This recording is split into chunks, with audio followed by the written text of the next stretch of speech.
In the affluent neighborhood of Brentwood, Los Angeles, the Reynolds family appeared to be the epitome of success. Their sprawling home, nestled among perfectly manicured lawns and towering palm trees, reflected their status. Inside, Dr. Mark Reynolds, a celebrated surgeon known for his unrelenting dedication to saving lives, was preparing for another long day at the hospital. "Emily, have you seen my cufflinks?" Mark's voice carried through the sunlit kitchen, where Emily Reynolds sipped her coffee in silence. She glanced up, her face betraying the faintest hint of irritation. "They're on your dresser," she replied flatly, her tone devoid of warmth. Mark paused, studying her for a moment. Over the years, her once radiant smile had dimmed, replaced by an air of detachment, but he dismissed the thought as the stress of his demanding career and her adjustments to a quieter lifestyle. "Thanks," he mumbled, heading upstairs. The morning routine continued like clockwork. Emily scrolled through her phone absently, her expression unreadable as Mark bid her a rushed goodbye. She barely looked up. At the hospital, Mark was lauded by his colleagues and patients alike. His name was synonymous with brilliance in the medical field, and his colleagues envied what they believed to be his perfect life. Yet, behind the admiration, Mark carried a growing unease, a gnawing feeling he couldn't quite place. That evening, the Reynolds home hosted a dinner for Mark's closest colleagues. Emily played the role of the gracious hostess impeccably. She laughed at their jokes, refilled glasses, and charmed everyone present. But Mark noticed her smile didn't quite reach her eyes. She avoided his gaze, her laughter ringing hollow to his ears. It was during this dinner that Mark first met Daniel. The young man, introduced as a grateful former patient, appeared almost too eager to express his gratitude to Mark. "Dr. Reynolds," Daniel said, shaking his hand firmly, "you saved my life. I can't thank you enough." Mark nodded graciously, but something about Daniel's lingering glance at Emily caught his attention. It was fleeting but unmistakable, a moment that planted the first seed of doubt in Mark's mind. The night wore on, and as the guests trickled out, Mark watched Emily from across the room. She laughed softly at something Daniel said, her hand brushing his arm in a way that seemed too familiar. Mark felt his jaw tighten, but he quickly shook off the thought. It was late, and he was exhausted. "You're imagining things," he whispered to himself as he climbed the stairs to their bedroom. Emily, however, lingered downstairs, her phone glowing faintly in the dimly lit room. She typed quickly, her fingers trembling slightly before setting the phone down and exhaling deeply. Whatever she had sent remained a secret, locked behind the screen as Mark lay unaware in their shared bed. As the days passed, small inconsistencies began to accumulate. Emily's absences grew more frequent, her phone seemed to be perpetually glued to her hand, and her laughter, once vibrant, seemed practiced. Mark's unease grew, a quiet storm brewing beneath the surface of his otherwise composed demeanor. Brentwood remained as picturesque as ever, its streets lined with perfectly trimmed hedges, and its residents oblivious to the turmoil brewing inside the Reynolds home. From the outside, they still appeared flawless, but behind closed doors, cracks had begun to form in the facade. Mark glanced at his reflection in the bathroom mirror one morning, adjusting his tie. "She's just stressed," he muttered, convincing himself of a truth he wasn't sure he believed. Outside, Emily's laughter rang out as she answered a call on the patio. The sound, once a source of comfort, now sent a chill down his spine. The days following the dinner party unfolded in quiet discomfort. Mark began to notice things he had previously ignored, small, insignificant details that, together, painted a troubling picture. Emily's phone seemed to have become her constant companion. She answered calls in hushed tones, often stepping out of the room or turning her back to him. Her laughter, light and airy, floated back to him as he stood in the doorway, unacknowledged. One evening, as Mark returned from the hospital, he noticed a faint smile lingering on Emily's face as she typed on her phone. It wasn't the smile she usually reserved for him. It was different, softer, more intimate. She quickly locked the screen when she saw him, her expression shifting to something neutral. "How was work?" she asked casually, but the question lacked genuine interest. "It was fine," Mark replied, his voice tight. He hesitated before adding, "You seem busy these days. Distracted, even." Emily looked up, her brows furrowing slightly. "What do you mean by that?" she asked, her tone defensive. Mark shook his head, forcing a smile. "Never mind, it's nothing." That night, as Emily showered, Mark found himself standing by her phone, its screen dim but tempting. He reached for it, hesitating. "Don't be ridiculous," he muttered, pulling his hand back. Yet the doubt gnawed at him. The next day, his unease deepened when a colleague, Dr. Sam Parker, approached him in the hospital cafeteria. "Mark, can I ask you something? It might be a bit personal." Mark looked up from his coffee, surprised. "Sure, Sam. What's on your mind?" Sam hesitated, lowering his voice. "It's probably nothing, but at the gala I noticed Emily talking to that young guy, Daniel. They seemed close." Mark's stomach tightened. "Close? How do you mean?" Sam raised his hands quickly. "I'm not trying to stir the pot, it's just the way she looked at him. I thought you might want to know." Mark nodded slowly, his mind racing. "Thanks, Sam. I'll keep that in mind." That evening, he tried to push the conversation with Sam to the back of his mind, but as he entered their home, the faint sound of Emily's laughter echoed from the living room. Peering in, he saw her on the couch, phone in hand, completely absorbed. The sight sent a pang through his chest, a mix of anger and sadness he couldn't quite place.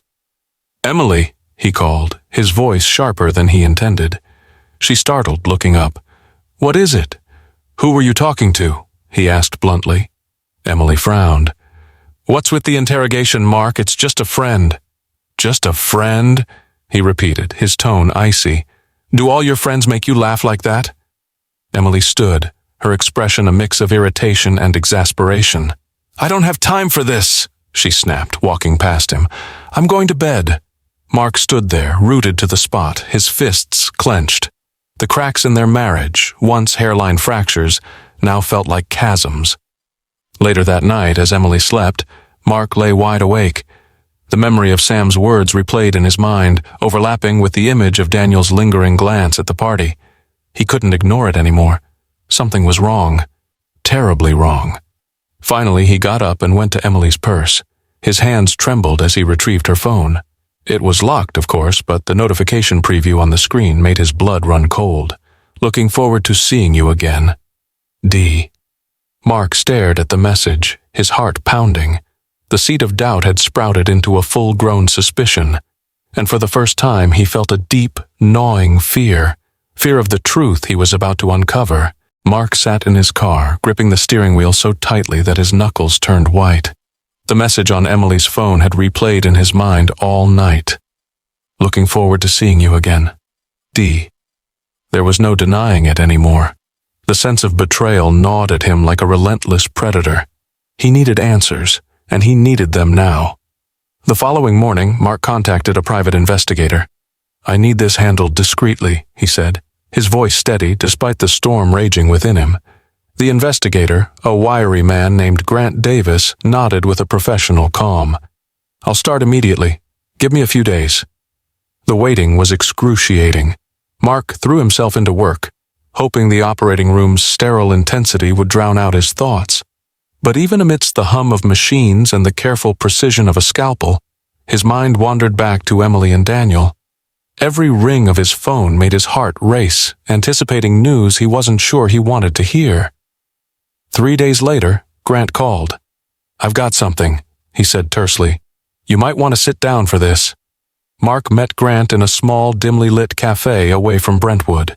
The investigator slid an envelope across the table. "This is from last night," Grant said, his voice low. Mark hesitated before opening it, his fingers trembling. Inside were several photographs. The first was of Emily, her unmistakable silhouette framed by the soft glow of a luxury hotel's entrance. She was smiling, a genuine, radiant smile Mark hadn't seen in years. The second photo showed Daniel meeting her, his hand casually resting on her lower back as they walked inside together. The third. Mark couldn't look at the third. He shoved the photos back into the envelope, his chest tightening. "What else do you have?" Mark asked, his voice strained. Grant cleared his throat. "I traced a few financial transactions. There's a charge for a weekend stay at that hotel, paid with a card registered to Emily. There's also a jewelry store purchase, something expensive." He paused, studying Mark's reaction. "It seems this has been going on for a while." Mark leaned back, staring blankly at the wall. His mind raced with conflicting emotions, rage, humiliation, and a profound sadness that weighed on him like a heavy shroud. "Did she say anything?" he finally asked, his voice barely audible. Grant shook his head. "I'm sorry, Mark. I haven't approached her directly yet." That evening, Mark sat alone in the darkened living room, the envelope of evidence resting on the coffee table. Emily had gone out again, citing a vague excuse about meeting friends. Her absence was a painful echo in the empty house. As Mark stared at the photos, a knock at the door startled him. It was Sam Parker. "Mark, you okay?" Sam asked, concern etched across his face. "I'm fine," Mark lied, gesturing for Sam to come in. The two men sat in silence for a moment before Sam spoke. "I don't mean to pry, but you've seemed distracted lately. If there's anything I can do—" Mark cut him off. "It's nothing, just work." He forced a weak smile, but Sam wasn't convinced. "You know where to find me if you need to talk," Sam said before leaving. The house felt even emptier after Sam's departure. Mark stared at the envelope again, the weight of its contents pressing down on him. Finally, he picked up his phone and scrolled to Daniel's number, saved from the patient records. His thumb hovered over the call button before he stopped himself. Not yet. Instead, Mark sank into the couch, the photo still vivid in his mind.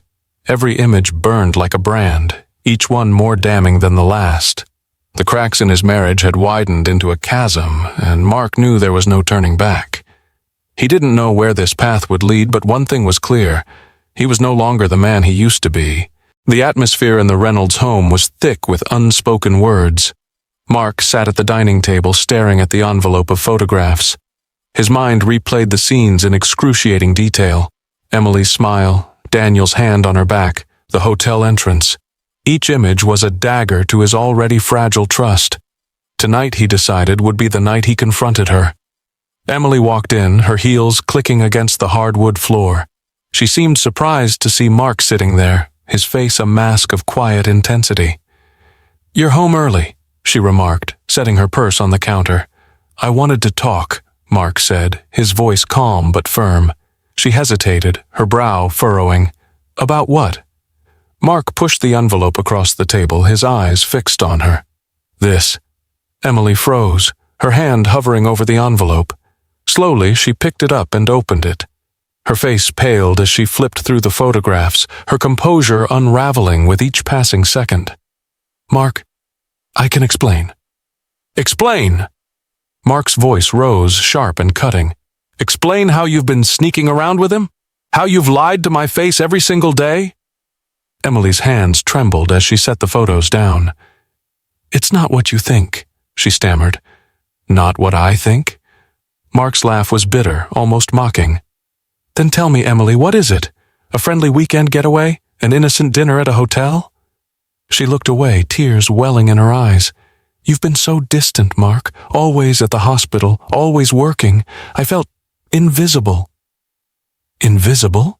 Mark's voice cracked. "You think that justifies this, betraying me with someone I saved, someone I trusted as my patient?" Emily flinched at the word betrayal. "I didn't mean for it to happen," she whispered. "It just did." Mark stood abruptly, the chair scraping against the floor. He paced the room, running his hands through his hair. "Do you love him?" he demanded, his tone almost desperate. Emily hesitated, the silence stretching unbearably. "I don't know," she finally admitted. The words hit Mark like a physical blow. He turned to face her, his eyes filled with a mixture of fury and pain. "You don't know?" he repeated, his voice shaking. "After everything we've been through, after everything I've done for you, that's your answer?" Emily stepped closer, reaching for him. "Mark, please, I never wanted to hurt you. I needed something I wasn't getting here." Mark pulled away, his expression hardening.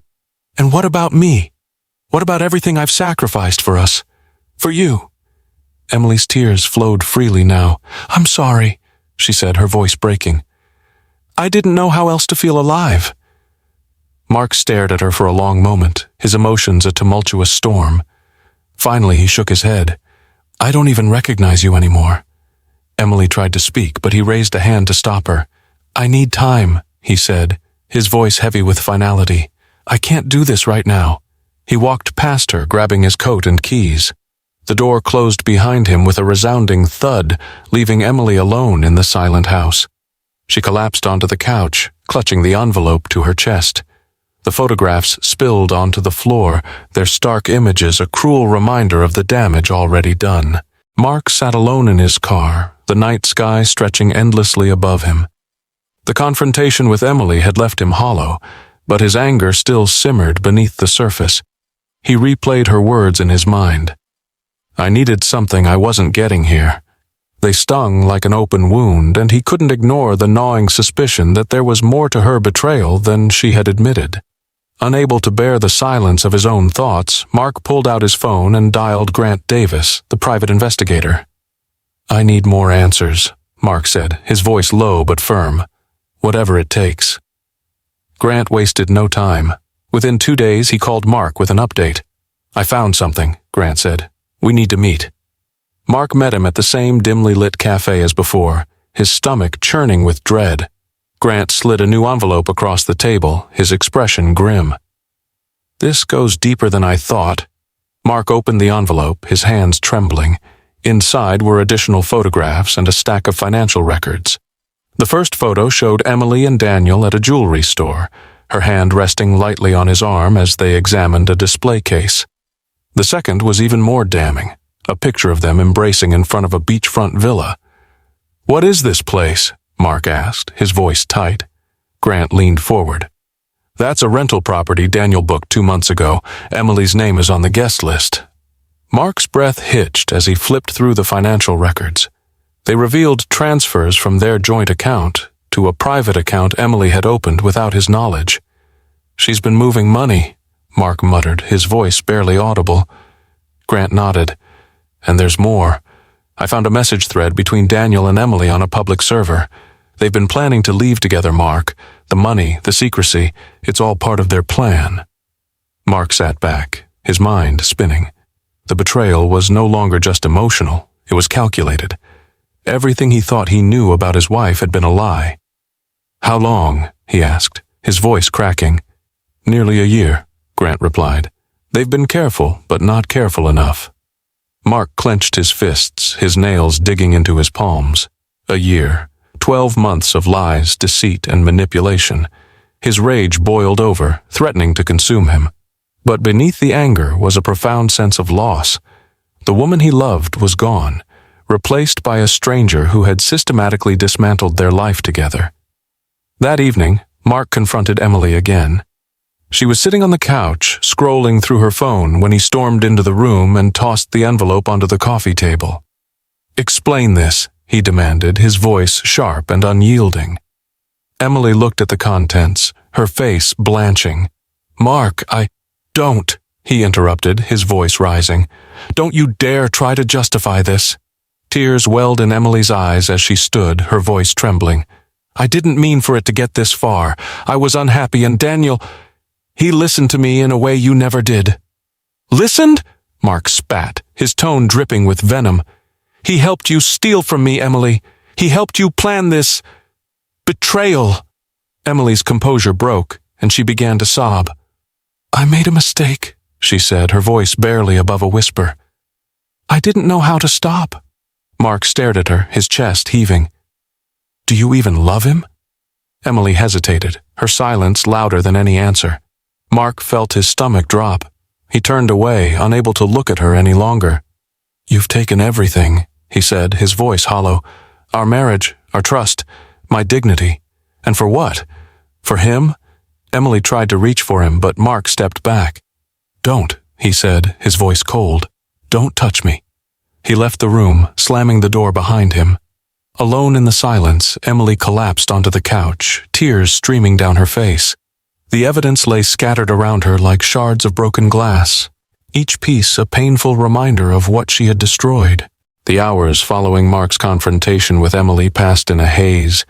He paced the dimly lit hallway of their home, his thoughts spiraling into a vortex of rage, betrayal, and despair. The once clear boundaries of his moral compass had blurred, leaving him grappling with impulses he barely recognized. Emily remained in the living room, her sobs muffled but audible. Mark could hear the faint ding of her phone as messages came through. Each sound grated on his nerves like nails on a chalkboard. Who was texting her now? Was it Daniel? The thought sent a surge of anger coursing through him. Unable to contain himself, Mark stormed into the room. "Is it him?" he demanded, his voice shaking. Emily looked up, startled, clutching her phone to her chest. "Mark, please, Don't lie to me," he shouted, his voice echoing in the quiet house. "I deserve the truth, Emily. After everything, the least you owe me is that." Emily hesitated, her fingers gripping the phone tightly. "Yes," she admitted, her voice barely above a whisper. "It's him." Mark's heart pounded in his chest, the room seeming to close in around him. Without another word, he turned and walked out the front door, slamming it shut behind him. The cool night air hit his face, but it did little to calm the storm raging inside. He drove aimlessly for hours, the city lights blurring into streaks as his mind replayed every moment of their unraveling marriage. Emily's laughter with Daniel, her lies, the financial betrayal, and now the confirmation that even in the aftermath, she was still reaching out to him. Eventually, Mark found himself parked in a deserted lot overlooking the city. He leaned his head against the steering wheel, his breaths coming in ragged gasps. "What do I do?" he muttered to himself, his voice cracking under the weight of his emotions. His phone buzzed, pulling him from his thoughts. It was Grant. "Mark," the investigator said urgently, "I thought you should know. Daniel booked a one-way flight. He's leaving town tomorrow night." Mark's grip tightened on the phone. "He's running," he said, his voice low. "Looks like it," Grant replied, "but I'll keep an eye on him until then." Mark ended the call and sat in silence, his mind racing. Daniel was fleeing, likely with Emily's help. They were still moving forward with their plans, despite everything. The thought burned in Mark's chest, igniting a fire he couldn't extinguish. When Mark returned home, it was past midnight. The house was dark and silent, save for the faint glow under the door of the guest bedroom. Emily had moved there after their confrontation. He stood outside the door, his fists clenched. Every fiber of his being wanted to confront her again, to demand answers, but he couldn't bring himself to face her. Not yet. Instead, he went to his office. The room, usually a sanctuary of order and control, now felt oppressive. Mark opened a drawer and stared at the handgun resting inside. It was a gift from a colleague, meant for protection, but he had never needed it, until now. He hesitated, his hand hovering over the weapon. The house was eerily quiet as he sat there, the weight of the gun heavy in his hand. His thoughts were a chaotic mix of anger, hurt, and desperation. He could hear Emily's voice in his head, her excuses, her apologies. They felt hollow now, meaningless against the magnitude of her betrayal. Suddenly, a sound broke the silence, the creak of the guest room door opening. Mark's head snapped up, his senses on high alert. Footsteps echoed softly down the hallway. Emily's shadow appeared in the doorway, her face pale and tear-streaked. "Mark," she said hesitantly, her voice trembling, "we need to talk." He stared at her, the gun still in his lap, hidden from her view. For a moment, time seemed to freeze, the tension between them crackling like a live wire. In that instant, Mark realized he was standing on the precipice of a decision that would change everything. The tension in the house was unbearable, thick enough to choke on. Mark sat frozen in his office chair, the handgun resting heavily in his lap. Across the hall, Emily's shadow lingered in the dim light, her pale face a canvas of fear and exhaustion. "Mark," she repeated, her voice trembling. "We need to talk." His eyes met hers, cold and unreadable. Slowly he stood, sliding the gun into his pocket, concealed but ever-present. "Talk," he said, his voice devoid of warmth. Emily hesitated, glancing down at her hands before speaking. "I never meant for things to get this far. I was lost, and Daniel, he made me feel alive again." Mark's jaw tightened, the veins in his neck pulsing. "Alive? You call this alive?" Destroying everything we built together? Betraying me? Tears welled up in Emily's eyes, but she pressed on. I was lonely, Mark. You were never here. Your patience, your career, they always came first. I didn't know how to reach you anymore. Reach me? Mark's voice rose, sharp and accusing.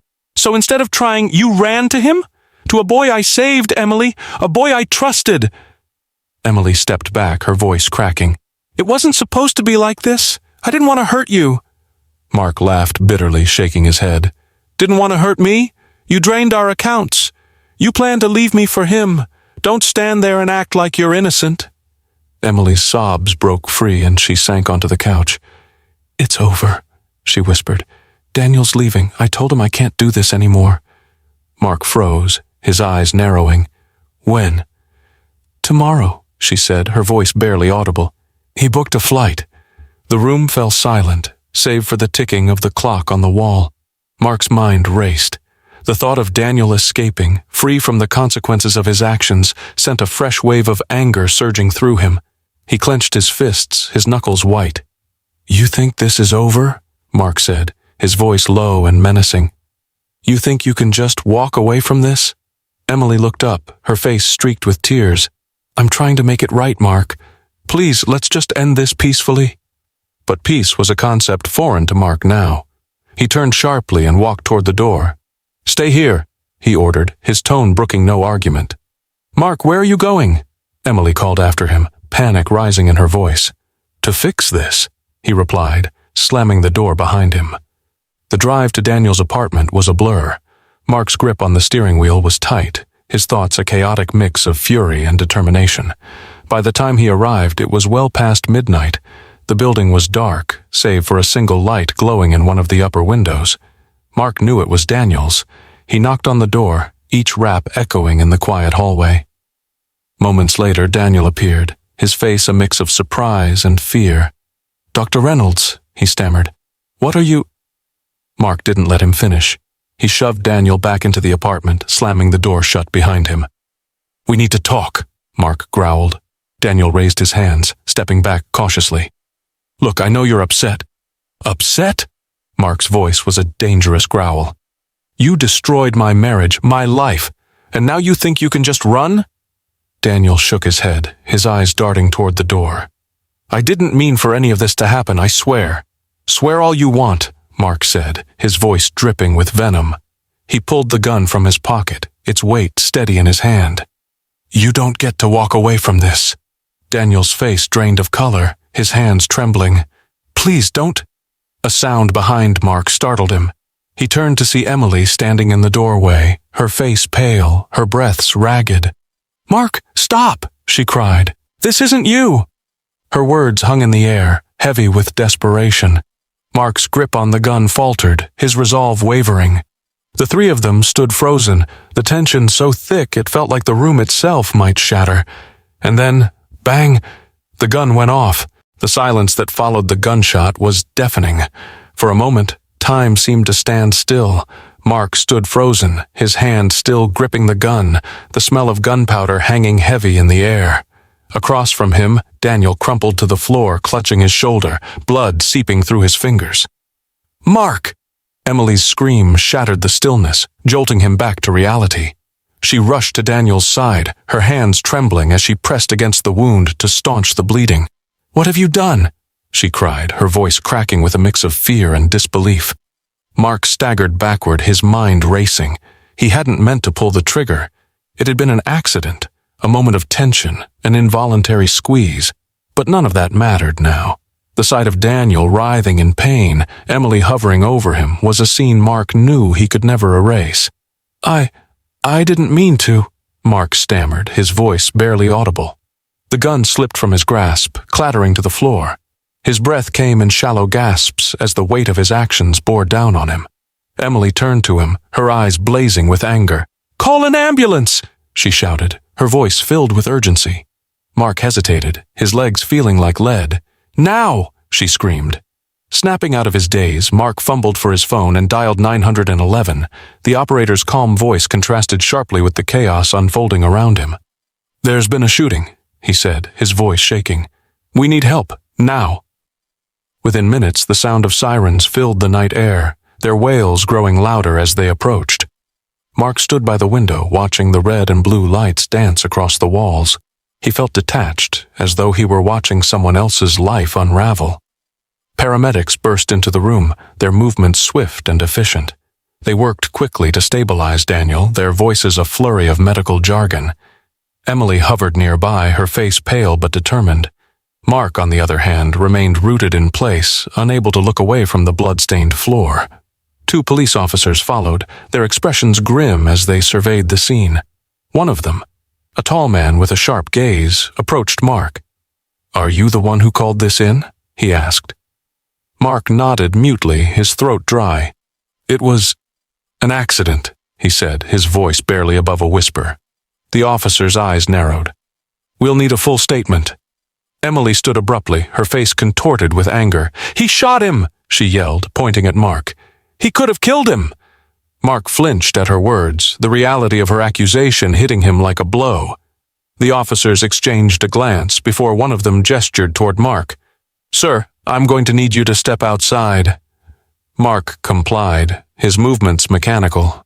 Outside, the cool night air did little to calm the storm inside him. He could hear the muffled voices of the paramedics and the sharp commands of the officers as they secured the scene. Every sound felt distant, like he was hearing it through a thick fog. As he sat on the curb, his head in his hands, Mark felt a presence beside him. He looked up to see the officer who had questioned him earlier. "Tell me what happened," the officer said, his tone firm but not unkind. Mark swallowed hard, his words tumbling out in a disjointed stream. "It was an argument. Things got heated. I didn't mean to pull the trigger." The officer listened silently, jotting down notes. When Mark finished, the officer met his gaze. "You're under arrest," he said, his voice steady, "for assault with a deadly weapon." The words rang in Mark's ears as the officer recited his rights. His hands were cuffed behind his back, the cold metal biting into his skin. As he was led to the waiting patrol car, Mark cast one last glance toward the house. Through the open doorway, he could see Emily, her face streaked with tears, watching him go. The door closed behind him with a heavy thud, sealing him in the back seat. Mark stared out the window, the flashing lights illuminating his hollow expression. The life he had once known was gone, replaced by a reality he couldn't escape.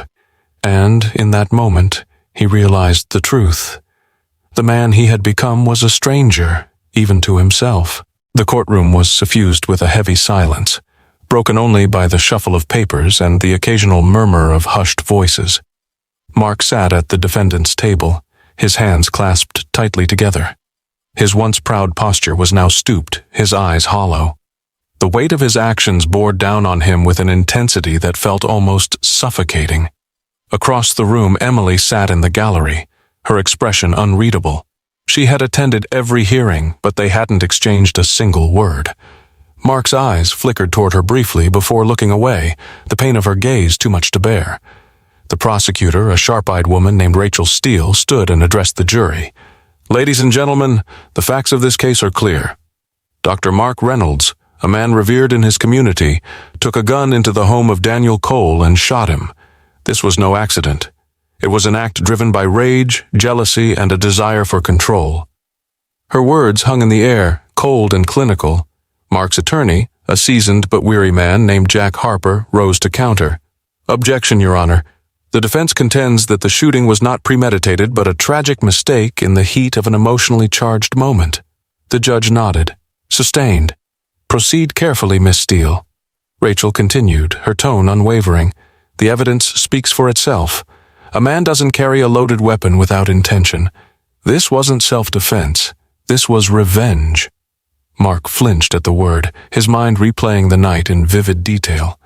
It had been a moment of chaos, a decision made without thought. But could he truly call it an accident? Even he wasn't sure anymore. The prosecution called its star witness, Daniel Cole. Limping slightly, his arm in a sling, Daniel took the stand. His face was pale, his demeanor subdued, but his words were deliberate. "Dr. Reynolds was furious," Daniel said. "I tried to reason with him, but he wouldn't listen. He accused me of ruining his life. I didn't even see the gun until it was too late." Mark clenched his jaw, resisting the urge to speak. His attorney leaned over and whispered, "Stay calm. Let me handle this."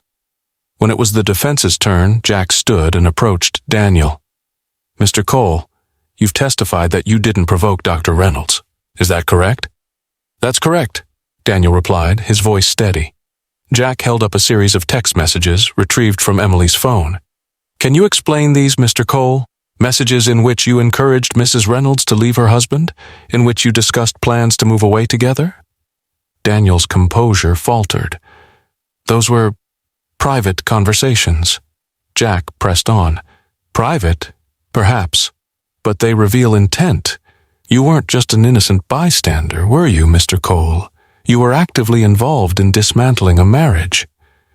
Rachel objected, and the judge called for a sidebar. When the proceedings resumed, the tension in the room was palpable. Mark was called to testify. As he took the stand, the room seemed to hold its breath. His voice was calm but filled with sorrow. "I never intended to hurt anyone," he began. "I went there to confront him, to make him understand the damage he'd caused. The gun, I brought it for protection, not revenge." Rachel's cross-examination was brutal. "Dr. Reynolds, you admit you were angry. You admit you brought a loaded weapon. How can you expect us to believe this wasn't premeditated?" Mark looked at the jury, his voice cracking. "Because I'm not a murderer. I'm a man who made a terrible mistake." The trial dragged on for days, each argument more relentless than the last. The jury deliberated for hours before returning with a verdict, guilty of assault with intent to kill. Mark's sentence was severe, 20 years in prison. As the verdict was read, Mark closed his eyes, the weight of it all crashing down. Emily left the courtroom without looking back, her silhouette fading into the crowd. Mark sat alone, his hands trembling as the gavel struck, signaling the end of the trial and the beginning of his penance. The prison cell was cold and unyielding, a stark contrast to the life Mark Reynolds once knew. The walls, painted a dull gray, seemed to close in on him as the weight of his sentence settled over his shoulders. The days blurred into weeks, and the weeks into months, each one marked by the relentless routine of confinement. Mark spent most of his time in the library, seeking solace in books that offered fleeting escapes into lives more hopeful than his own. Yet, even in those stolen moments, the memories of that fateful night haunted him. He could still hear Emily's screams, see the fear in Daniel's eyes, and feel the cold metal of the gun in his hand. One afternoon, Mark was called to the warden's office. The man behind the desk, a grizzled figure with a firm but not unkind demeanor, handed Mark a letter. "This came for you," the warden said simply. Mark hesitated before opening it. The handwriting was unmistakable, Emily's. His hands trembled as he unfolded the paper. "Mark, I don't know if you'll read this, but I need to say it anyway. I've thought about that night every day since it happened, and I know that we both made mistakes. I won't pretend to absolve you, and I don't expect you to forgive me, but I wanted you to know I'm sorry. For everything. For the lies, the betrayal, and for pushing you to a place you never should have gone. I've moved away, trying to rebuild a life from the ashes of what we destroyed together. It's not easy, and I doubt it ever will be. But I hope, wherever you are, you find some semblance of peace. We owe that much to ourselves. Emily." The letter felt heavier than it should have, its words sinking deep into Mark's chest. He read it again and again, each line carving fresh wounds over scars that hadn't yet healed. Weeks later, Mark's attorney visited him. Jack Harper's expression was solemn, but there was a flicker of something else in his eyes. Determination. "I've filed an appeal," Jack said. "We're arguing for a reduction in your sentence. It's not much, but it's something." Mark nodded, though hope felt like a distant memory. "Thank you," he said quietly, "for not giving up." Jack studied him for a moment before replying. "You're not the man they painted you to be in that courtroom, Mark. You made a terrible mistake, but you're more than your worst moment." The appeal took months to process, during which Mark continued his quiet existence behind bars. He found purpose in tutoring other inmates, helping them learn to read or prepare for their GEDs. It wasn't much, but it gave his days a sense of meaning that had long eluded him. Finally, the day of the appeal arrived. Mark stood before the judge once more, his posture straight, his expression resolute. Jack presented the case with passion, arguing that Mark's actions, while inexcusable, stemmed from a moment of emotional collapse rather than calculated malice. When the judge spoke, her tone was measured. "Dr. Reynolds, the court acknowledges the circumstances surrounding your case. While your actions had devastating consequences, we also recognize your efforts toward rehabilitation. Your sentence is hereby reduced to 10 years, with eligibility for parole after 7. The words hit Mark like a tidal wave. 10 years. It was still a lifetime, but it was also a second chance, a possibility he hadn't dared to imagine. As he was escorted back to his cell, Mark allowed himself a small, fleeting smile. He thought of Emily's letter, of the life she was trying to rebuild, and of the man he wanted to become. He couldn't undo the past, but perhaps in some small way he could honor the lessons it had taught him. In the years that followed, Mark's name faded from the headlines, replaced by newer scandals and tragedies. But for those who knew him, his story remained a cautionary tale, a reminder of how quickly love can turn to despair, and how even the strongest among us can break. And as Mark sat in the dim light of his cell, he found himself whispering a quiet promise into the stillness. "I'll do better, if I ever get the chance." What do you think of Mark Reynolds and the choices he made? From which region are you watching this video? Let us know in the comments below.